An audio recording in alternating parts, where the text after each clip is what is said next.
তো হ্যালো, কি অবস্থা সবার? Today I saw a dream. By the way, এখন একটু নয়েজে মনে হতে পারে কজ এখন দিনের বেলা, আর একটু নয়েজ বলতে সাউন্ডের কথা বলতেছি।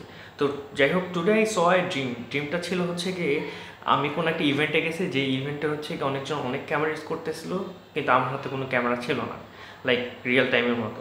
ড্রিমও ক্যামেরা নেই, এখনও ক্যামেরা নেই। তো সেই ড্রিমটাতে দেখলাম যে কেউ একজন একটা খুবই ভালো পরিমাণের, মানে ভালো বাজেটের একটা ক্যামেরা ইউজ করতেছে, যে ক্যামেরাটা হচ্ছে কি হয়তো সোনি না, বাট ফুজি ফিল্মের কিছু একটা, অ্যান্ড ফটোগ্রাফির জন্য বেস্ট।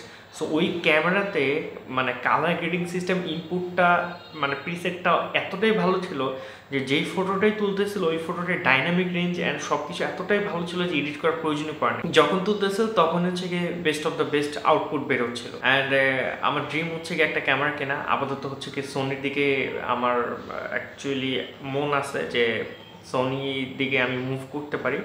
বাট এনিওয়েজ, ব্যাপারটা খুবই অ্যামেজিং লাগলো যে আমি ড্রিমে একটা ক্যামেরা দিয়েছি, যে ক্যামেরাটা অস্থির ফটো তুলে অ্যান্ড যেটা আমি আসলেই চাই, অ্যান্ড দ্যাট ইজ। কিন্তু তখন হচ্ছে গিয়ে আমার কাছে ভালো একটা পিসি ছিল, লাইক রিয়েল টাইমের মতো। ব্যাপারটা খুবই ভালো, কিন্তু ক্যামেরা ছিল না। বাট এটা একটা লাইক আইডিয়া করতে পারে যে হয়তো বা সামনে ইনশাআল্লাহ একটা ভালো ক্যামেরা হয়তো আমি নিতে পারবো।